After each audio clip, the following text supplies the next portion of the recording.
Coming up, back to school. As students across the country start heading back into the classroom, the CDC is updating guidelines for coronavirus. What you need to know.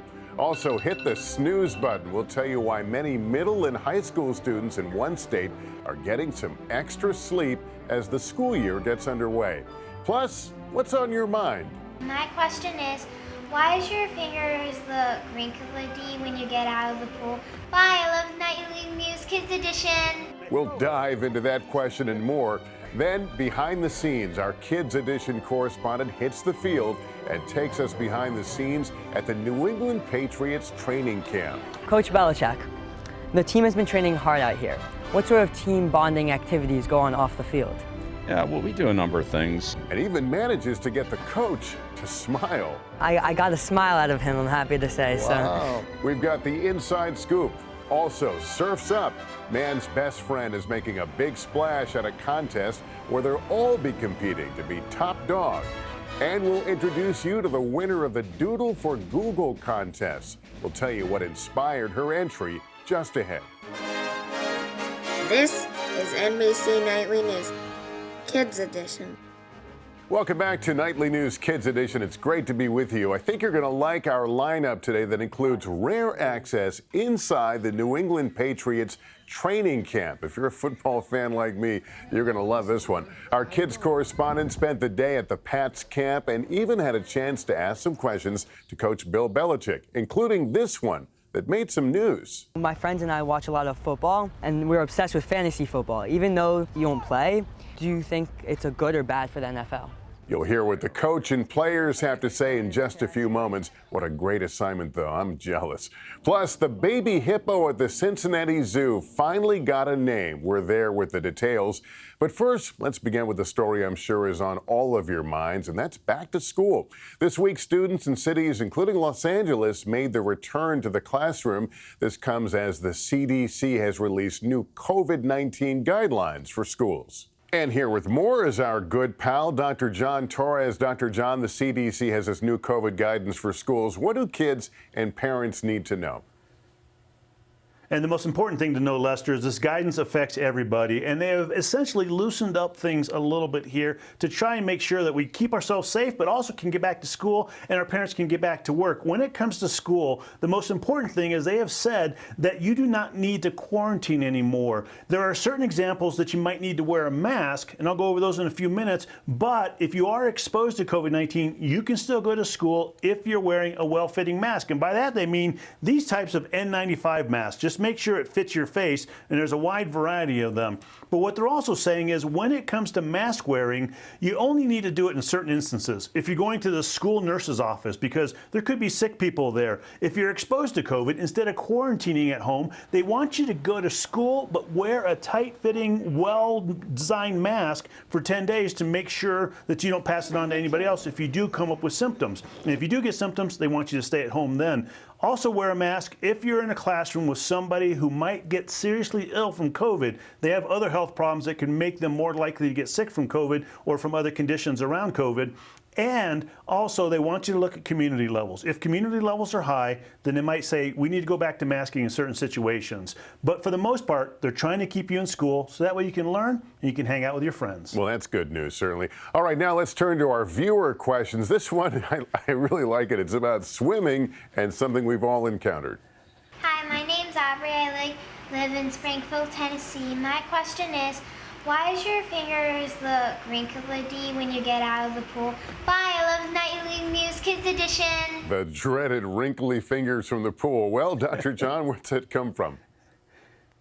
You know, we've all seen that. Our fingers and our toes get all wrinkly, and we didn't really know why until a few years ago, and they thought it might have to do with the oil in our skin, that the oil in our skin rubs off, and that's why we start getting wrinkly fingers. But now they think it's a different reason. They think it might be because when our hands are in water for between 3 and 10 minutes, the blood supply to the fingers gets slowed down a little bit. When it gets slowed down, the skin kind of retracts, it shrinks a little bit, and that causes those wrinkles. And they think there might be a reason behind that. The main reason they think is because, especially hundreds and hundreds of years ago, when we lived outside, we'd have to go to the rivers to try and get food, but sometimes that food was slippery. They said, if we have these wrinkly fingers, we can grip things a little better. The perfect example I can give you, this is a garden glove. This garden glove has a lot of grippy, sticky, wavy things on it that can help me grip things. And so if there's a very slick ball like this one, and I throw it, I can easily grip it. If I have a bare hand, it might slip away, and then I don't get the food I need to feed me or feed my family. So that's why we think we have those wrinkly fingers.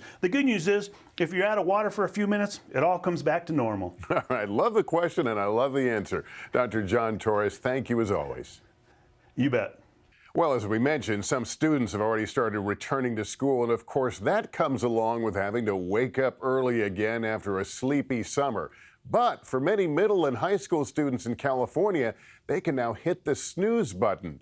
This year, California is the first state in the nation to require most middle and high schools to delay their start times.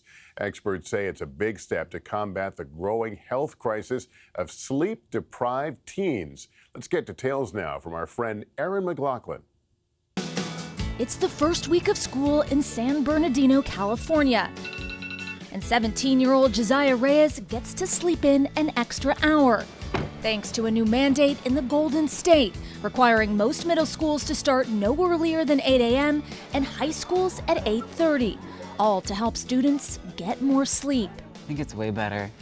Just being able to wake up a little later, getting even saving that hour, it really does make a difference, because I still go to bed around the same time. Do you feel more rested? I feel way more rested, yeah. His school, Summit High, used to start at 7:30. Now with that extra hour, Josiah even has time to eat breakfast, giving him a needed boost in his AP classes. Before they changed your school start time, problems thinking, problems functioning. Yeah, it was always it was a routine at this point, wanting to fall asleep in second period, because second period I was already done, I'm out. He's not alone. Today, 70% of teens are sleep deprived. And while social media may poke fun at the problem, it's no joke. This is a public health issue. Advocate Lisa Lewis helped petition for later school start times in California. When schools shift to later start times, attendance goes up, tardies and absences go down, grades go up. It boosts their emotional resiliency. Though the American Academy of Pediatrics recommends teens get between 8 to 10 hours of sleep, changes in their circadian rhythms, their natural internal clocks, actually prevent teens from becoming sleepy before 11 p.m. They're not biologically able to. Even if you were to, tell them they had to go to bed at 9, chances are they're just going to lay there and stare at the ceiling. What do you say to critics that would say, well, if school starts later, kids are just going to stay up later? The research shows that they do stay up slightly later, but they more than make up for it with the additional sleep that they're able to gain. Because I have more sleep, I'm able to actually pay attention to what everyone else is doing around me. You feel more alert. Yes. So why do schools start so early? Back in the 1950s, most started around 9 a.m. But in the 70s, budget cuts caused districts to consolidate bus routes and stagger the start times for elementary, middle, and high schools. Oftentimes they put the older kids in that earliest time slot, thinking, oh, well, teens should be best able to handle that. Well, now we know having a later start time is what is recommended for them. Nationwide, New York, New Jersey, and Massachusetts are also considering mandates for later school start times. These teens say the change is long overdue. Could you use more sleep? All the time. All the time I can use more sleep. But I think I'm getting enough sleep, which is good. All right, so sleep in if you can. Erin, thanks so much. Now to another story making news this week, and that's the little hippo who finally got a name. After receiving more than 90,000 name suggestions from across the country and around the world, the Cincinnati Zoo has named its baby hippo Fritz. Zoo officials say they think Fritz fits this little guy's spunky personality, so hello to Fritz. Well, we talked about the start of school, but another reminder that fall is quickly approaching, Football. The NFL season is just around the corner, and our kids correspondent Isaac Leibowitz got a chance to take our cameras behind the scenes and get an inside scoop or two at the New England Patriots training camp. As a kid who loves sports, I've dreamed of getting an opportunity like this.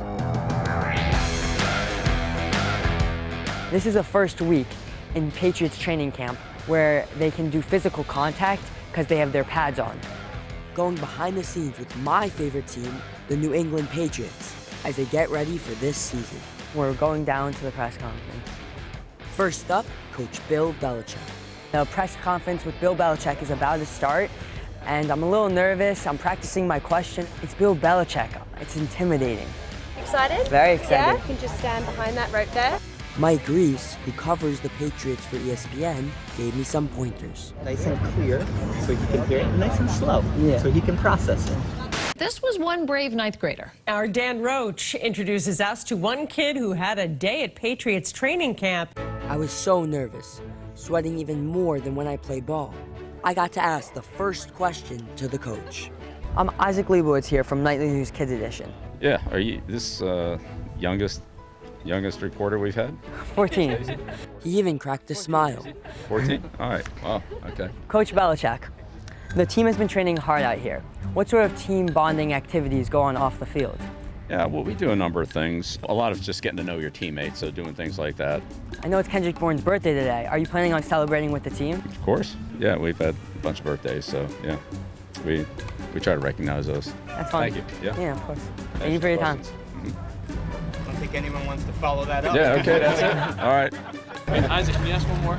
The reporters told me to ask another one. My friends and I watch a lot of football, more than our moms would like, and we're obsessed with fantasy football. Even though you don't play, do you think it's a good or bad for the NFL? Fantasy football doesn't mean anything to me. Who's hot, who's not, who wins, who doesn't. I don't really care about that. I just care about whether we win. Yeah, have fun with that. The coach was a sport. Really nice to meet you. And I was just glad that I didn't mess up. I think I got him to smile. Is that, do you do that often? First smile of training camp. You got to come around more often. But that wasn't the headline. The fantasy football question I asked Coach Belichick went viral. And the day only got better. I was able to speak to Bill Belichick. I asked him a couple questions. And did he answer them? He did answer them. But you got special persuasive talents. And I got a smile out of him, I'm happy to say. Wow. So. A VIP tour from the Patriots owner himself, Robert Kraft. Well, I'll show you the wall and then we'll take you into the trophy room. Wow, thank you so much. That's gonna be sick. On the way to the trophy room, we stopped at Mr. Kraft's foundation. We're going to the foundation, Together Beat Hate. That fights online hate. Oh my God, this is crazy. So here's the trophies, here's the rings. We wanted to give you something right from the locker room. Wow, thank you so much. All right, man. Keep up the good work. I will. Back on the field with the NFL pros, we got to see them train in over 90-degree heat. They're running some offensive drills with the quarterback. They're running some special team drills with all positions. And after practice, more access to the players. Hey Cole, I know a lot of people have some superstitions. Do you have any before games? No, I don't actually. I don't really buy into that. You don't buy into that? No. I was kind of wondering what music do you listen to before games to get like hyped or like in the zone? I listen to Lil Wayne, Steady Lil Wayne, yeah. I broke away from the press conference after spotting Patriots safety Devin McCourty. Yo, Devin. Not gonna lie, I got a little starstruck. Hi, nice to meet you. Isaac Leibowitz. How you doing? I'm good, I'm not too bad. You hanging out today, man? Yeah. Oh, that's awesome, man. I even got to ask David Andrews about the greatest comeback in Super Bowl history. After the Pats were down 28-3 against the Atlanta Falcons. Hey David, I'm a reporter for Nightly News Kids Edition. Hey. So I always wondered, I watched the Super Bowl, I'm a diehard Patriots fan. I always wondered like how you stayed positive during like being down 28-3. Yeah, we were a pretty mentally tough football team, and that's something we take a lot of pride in, and so really just kind of relied on that. It's a pleasure meeting you. Nice Thank to you meet very you, much. man. Have a good one. All right, you too. Right. Right now, we're going to play with Kendrick Bourne. He's gonna maybe throw me a couple passes, and it'll be fun. We'll see how it goes. My field of dreams right here on the lower fields of training camp. What's up, bro? What's up? What's up? How's it going, man? Nice to meet you. So you got some swag to you, bro. A little bit. Sporting my new jersey, I was ready to play ball with wide receiver Kendrick Bourne. All right, let's do it. Let's play some ball. Yeah, man, let's play some kick. All right. Oh my God.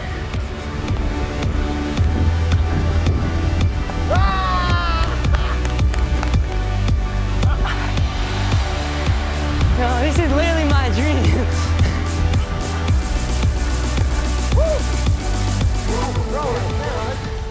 Keep balling, man. I appreciate it. Working hard. You got some talent, dude. That was crazy. I just spoke to Kendrick Bourne, gave me a little advice, had a catch with him, got to see the inside of the Patriots and the NFL, and it was awesome. Great day in training camp here in Foxborough, Massachusetts. Isaac Leibowitz, NBC Nightly News Kids Edition. Isaac, that was terrific. Looked like a lot of fun and way to break some news there. And just a programming note, you can watch the Buffalo Bills take on the defending Super Bowl champions, the LA Rams, in the NFL kickoff game on September 8th on NBC and Peacock. Well, now we want to head to California, where competitors made a big splash in the World Surfing Championships, a showdown that has really gone to the dogs. I mean it. Our friend Tom Llamas has details. It's a competition that requires skill, balance, and a whole lot of bark. And now these competitors are catching a wave to see just who will be top dog. Earlier this month, the World Dog Surfing Championships returned to California after being put on hold for more than 2 years due to the pandemic. This is no joke. We're talking about pets that can hang 10, actually hang 20. There's a lot of really good dogs here, and it's going to be a good time. The competition, serious. But it couldn't stop Carson, a tiny rescue from Los Angeles, or Rippin' Rosie, living up to her name, and Derby, a freestyling golden doodle who's now more advanced than his owner. I was learning how to surf, and he wanted to try to do it with me, and he's actually was a lot better than I was. All eyes on the big kahuna, Cherie, a French bulldog who just happens to be the reigning champ. She's great because she's got that low center of gravity. She's got that, awesome kind of bulldog stature. So she just hunkers down. With the pressure on. He needs to get his dance right. And time running out. I wish that I had a dog like that could do that. One dog stood out. That dog is Skyler! Skyler, an Australian cattle dog, was crowned the top dog and the final overall champ. Much respect to all the other dogs here. A lot of great dogs in this competition. There's a rad era of surf dogs going on right now. A rad era of surf dogs is right. All the money raised will go to help out dogs in need, some on land and others that will continue this epic ride. All right, Tom, thanks so much. Love seeing those dogs catching a wave. I'm not sure my dog Lucy could pull it off. She wouldn't even get close to water. Finally, let's talk about another competition for an honored place on one of the most visited websites. In fact, you've probably already seen the winner's work. This week, Google announced the winner of the 2022 Doodle for Google contest. 16-year-old Sophia Rock-Lou from Martin County High School in Florida won with a drawing of her hugging her mom. And joining us now for this week's Inspiring Kids installment is Sophia Rock-Lou. Sophie, thanks so much for joining us, and congratulations. Tell us what the theme of the contest was. Thank you for having me. This year's theme was I Care for Myself By. And you decided to incorporate a picture of you hugging your mom. What does the drawing represent? What did it mean to you? The drawing to me represents how when I was struggling in life and going through some tough times, I was able to seek the support of my parents and my loved ones and all the people around me. Was that from a photo that you had, or was that simply something that you created? It was something that I created. So your mom, did she know that she was the inspiration for this creation? What was her reaction to it all? Actually, she did not know until I showed her the drawing later after I won to represent the state of Florida. And I was like, Mom, that's you. And she was like, no. I love it. And I understand your classmates kind of, landed this surprise on you. Oh, yeah, I was shocked. I walked through the door and they were like, Sophie, congratulations. I was like, oh my goodness, this is amazing. And so what was it like to click on and see your image and your creation on Google's homepage? It was absolutely incredible.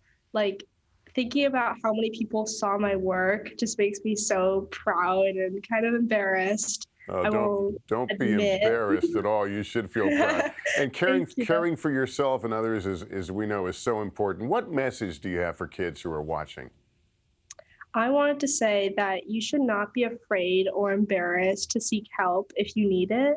I know life can be very overwhelming, and there are a lot of things I think that we just can't handle on our own, especially as you start to grow up. There's so many things you have to tackle. And you just have so many people around you who are completely willing to help you and want to help you. And as an old guy, I can tell you, it's still great to get a hug from mom sometimes. It means a lot. I understand as the winner, you'll receive a $30,000 college scholarship. That's amazing. Yes. Yeah, it's incredible. All right. Well, Sophie Araklu, thank you so much. And once again, congratulations. Of course. Thank you.